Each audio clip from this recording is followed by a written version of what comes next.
Hello again, beautiful friend. Thank you so much for listening today. Since this podcast is built on truth, vulnerability, and authenticity, we are keeping it real and reducing the fluff. You are getting the raw conversation of me with myself or another beautiful soul, without any edits or anything else fancy. It's just a real conversation from the heart, and I hope it is meaningful for you today. Hello and happy New Year. Welcome to 2025. If you are anything like me, you are probably pretty excited that we are starting a fresh, brand new year. I know that for so many, 2024 was filled with challenge and struggle and question and doubt, and I have just felt such a big wave of momentum coming into 2025 that we are on to some new energy.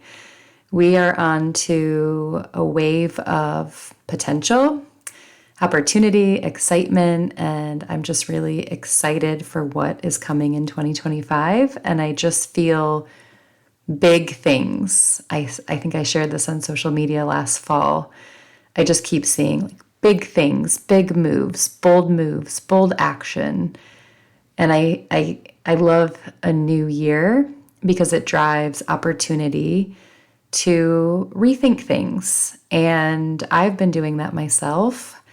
If you have been connected in my world at all, you know that the end of 2024 was filled with a lot of health challenges for my son Xander, who started to have a change in his seizure activity. He was diagnosed with epilepsy in 2023, but just had absent seizures, which are short stare-offs that, just aren't very scary. And on November 15th of 2024, he, out of nowhere, completely unexpectedly had his first grand mal seizure in the middle of a restaurant. And that took us on a journey of several more seizures, many visits to DeVos Children's Hospital in Grand Rapids, and I would say the most challenging time of my life. So that really sent me into a stage of reflection around being a business owner. Where am I going? What am I doing with my life? And I just was reminded that we get to choose how we respond to the hard things.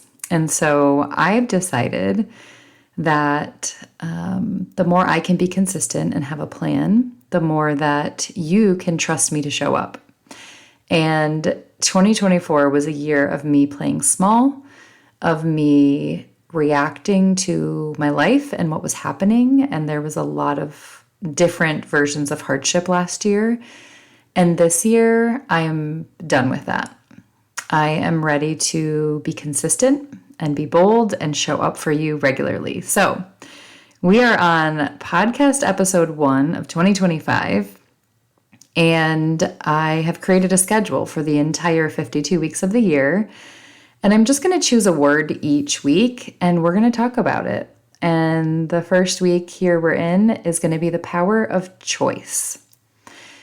And the reason I chose that is because as I reflect on the life that we live, it is a result of just a series of choices we have made. So whether you are in a hardship or in a beautiful time, there are choices that you've made that have put you in this situation. And I realize in saying that there's a lot of things we don't get to choose. We are not always in control. And that was clear to me with what happened with Xander's health. And I still had choices. And I think the key that I want to share through this message is that we have really two choices. I believe that we have the choice in thought and the choice in action. So when life is throwing us curveballs, or life is throwing us beautiful things, or life is throwing us pain, we get to choose how we respond to that and what we do with that? And so I want to remind you that you have the choice in thought as your first choice that you're making every moment of every day. And your thoughts definitely create your reality. So when you look at the choices you're making in thought, there's a few things I want to bring up here as examples. And the first one is our brain is really wired to protect us and keep us safe. And that's a beautiful thing. Thank God it is keeping us safe and alive. But it often goes to the what if fear. Like, what if it doesn't work out? What if someone thinks a certain thing? What if I fail? What if I get hurt? What if I hurt someone else? What if negative? And so the first power of thought and the choice of thought that we have is really rewriting that what if story to be what if positive? Like, what if it all worked out? What if everyone was okay? What if we did get some people upset with us, but we also had some people that we were able to change their lives by making this choice? What if this path was more abundant than we could ever imagine? What if amazing things came from it? What if, in the positive sense? What if instead of thinking about failure, we thought about the what if of success? And that is such a powerful shift in your mindset and your thought that I promise you, if you start to go there, you'll be inspired to take more action on things because you won't be so scared. And so that really leads into the choice of thought of whether you're in faith or fear.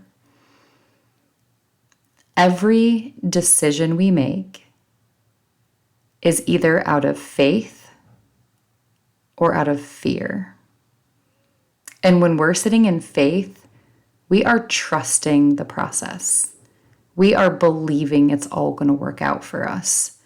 We are not in fear. And so when I think about this in my life the last few months, Xander's health issues were very scary.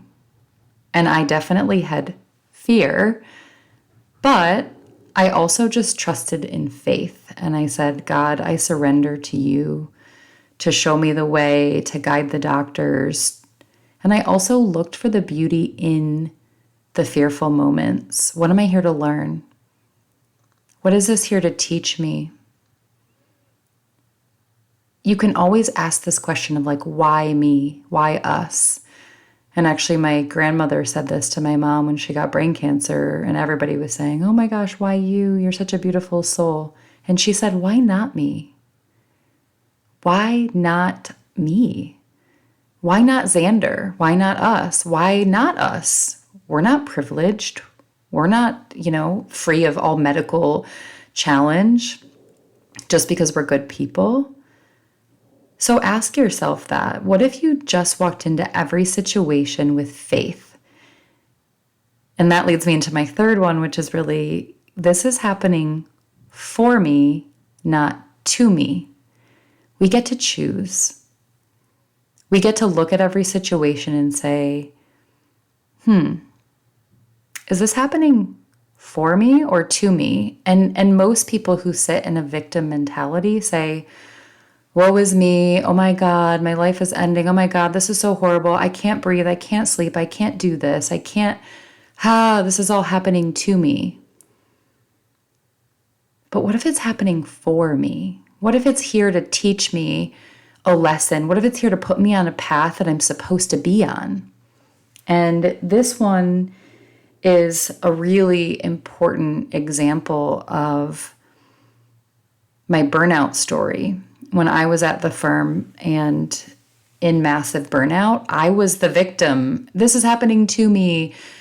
These people, the work, the hours, just all of it was like, it was like everyone else's fault. And when I look back at it and the roles I took on and the groups that weren't aligned for me and all the things I did, it actually was such a gift. And I realized that none of it was happening to me. It was happening for me.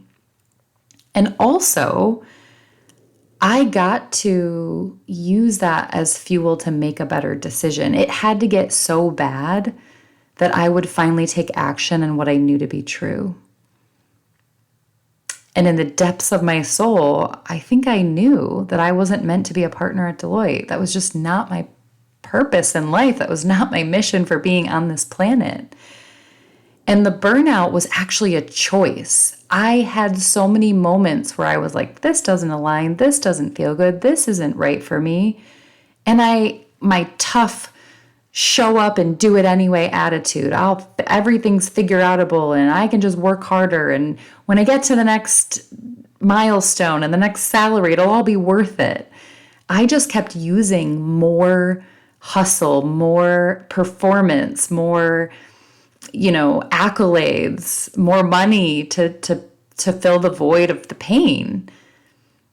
And it's like, no, this is for you. We're going to make the pain so bad so you can actually pause long enough to say, oh, this isn't for me. This job isn't for me. And what a gift that this burnout happened for me, not to me. What a gift. What a gift that I kept choosing to show up and didn't listen for so long that it just kept getting worse and worse and more pain kept coming on to me, which I was choosing. And I had to choose that to get on the path that I am now. So when you're thinking about your thoughts, remember to ask yourself, what if the positive instead of the negative outcome?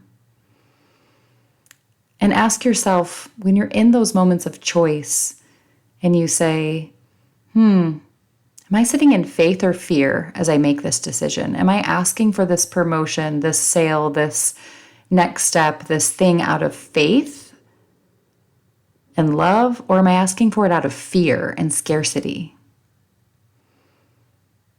And when I feel like life is just coming at me and knocking me down and the punches are just rolling in, which I had in 2024, a lot of them, is this happening to me or is it for me?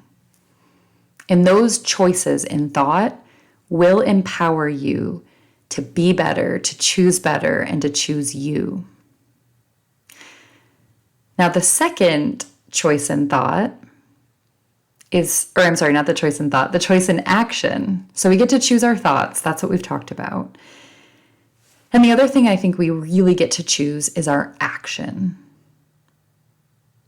And one of the things I heard Kathy Heller say, and it's just stuck with me, is that every big thing you want is on the other side of 20 seconds of courage. 20 seconds of courageous action. And you get to pick whether you pick up that phone and make the call.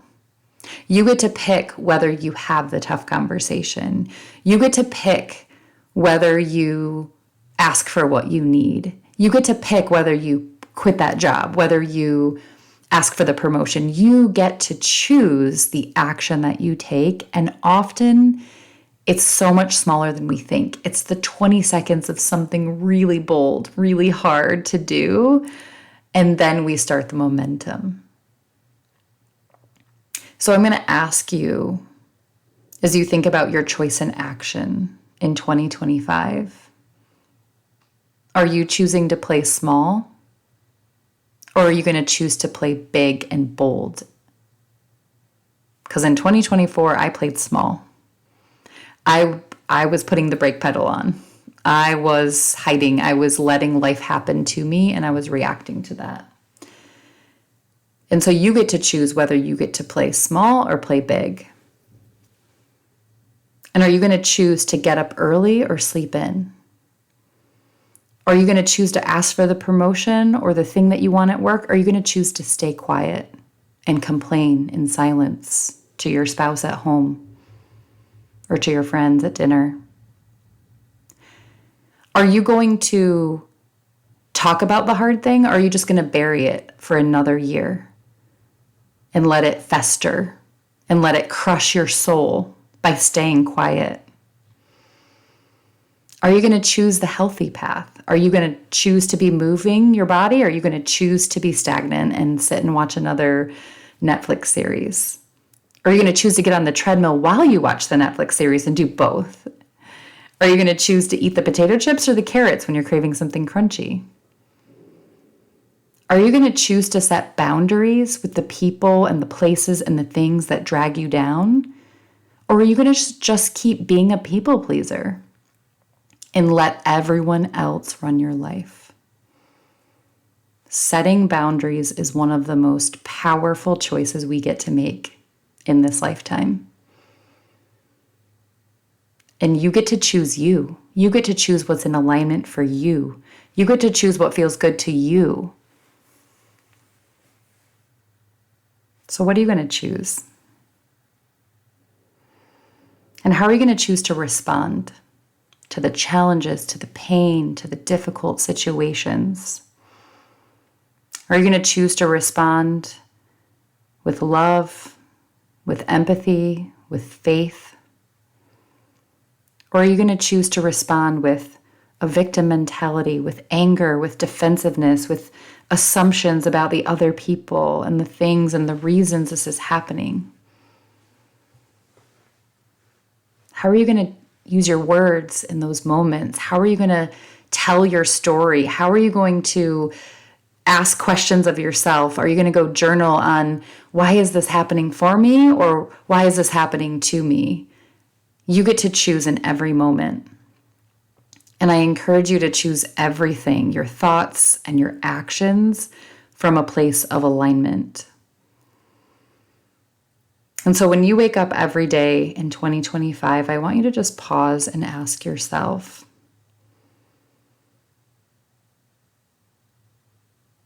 do I have choices? What choices do I have? What is the most aligned choice for me today? And when things get hard and when things get difficult, I want you to say to yourself, I have choices. I have a choice right now on how I choose to respond, how I choose to think, how I choose to act from this moment. And I ask you that when you think about your choices for 2025, are they in alignment with who you want to become? On New Year's Eve, I was putting Audrey to bed, and I said to her, tomorrow we're going to talk about who we want to be in 2025. And of course, our kids are sometimes giving us the best lessons. And she said, Mom, it's not about who are we going to be. It's about who are we going to become in 2025. So if you want to stay the same and you want to keep being the same version of who you were in the last 5 years, you can be. Or you can say, I want to become a better version, and then ask yourself, what do I need to do to become? What kind of choices do I need to make? My word for this year is alignment, but also I know I need to be bold. So bold alignment is who I am this year, and I'm asking myself in every moment, would someone who is taking bold, aligned action do this thing? And it's uncomfortable. It's testing me. I'm just a few days into the new year, and I'm going to keep showing up with bold, aligned action because I'm done with playing small. So I leave you with this, my choices. Because when we commit out loud to the choices we're making, we become convicted and committed to those. And I'm going to show up with conviction this year. I'm going to show up with commitment, with bold, aligned action. So this is what I'm choosing in 2025. And I would love for you to respond back to me and tell me what you're choosing in 2025. But here's what I'm choosing. I'm choosing to do what feels aligned for me at the depths of my soul. I'm going to choose to do what I know I need to do this year. Even when it's hard, even when I'm afraid, even when it might ruffle people's feathers. I'm going to choose me. I'm going to choose that alignment. I'm going to choose to play bold and stop playing small. Because I'm fed up with 2024 Adrienne. She just Played so small. I choose to take care of my mind, my body, and my soul first thing in the morning. I got out of my morning routine the last 8 months of 2024, and I lost myself. And I truly believe when you own your morning, you own your day. When you own your day, you own your week. When you own your week, you own your month. So I am showing up for myself first. I'm getting up early, and I'm going to own my mind and my body and my soul. I'm going to do that through meditation, through journaling, through movement, through reading something inspirational, listening to something inspirational. I'm going to do that for myself every morning because I know that it works. I am choosing consistency and completion. The amount of ideas that were in my mind last year that I didn't do anything with is sad. I started writing a book in March. I didn't finish it. I had ideas for a podcast. I didn't record them. I thought about writing emails in my weekly newsletter, and I didn't do it. So this year, I'm committed to consistency and completion. And if you see me not being consistent, I want you to call me out, because accountability is how we keep showing up. And with that, I am choosing to write 2 books. Yes, 2, because I've already started one and it's 3/4 done. And the second one I've started writing as well. So I choose to finish those this year. That's my completion. I'm committing, I'm putting that in the world. And I'm writing 2 books in 2025. And I swear to God, I'm going to freaking do it. And I'm going to speak on more stages. I had a vision of myself speaking on a stage with thousands of people in the audience. And damn it, that's my mission. I'm going to get on those stages. I'm going to get on more stages, big stages. It's happening in 2025. So those are my choices.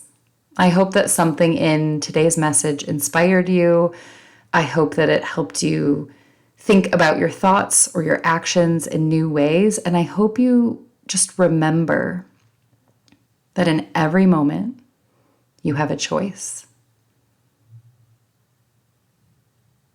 Use the power of your choice wisely, my friends. Be bold. Have an amazing 2025. Let's go. I can't wait to see you next week, where I talk about the power of intention. I love you. Thank you for being in my world, and I will see you soon. Thank you so much for listening today.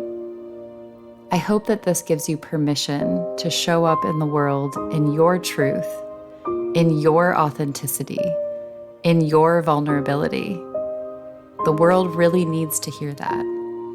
If you love this podcast and it spoke to you today, and there might be someone out there who needs to hear it too, please share it with them. Also, if you're enjoying the podcast, we would love to hear a review and have you follow the show. But most of all, we just want to thank you for being here today, showing up in your truth, and spending your time with us. Now go out into the world and feel free to be the beautiful soul that you are. We love having you here.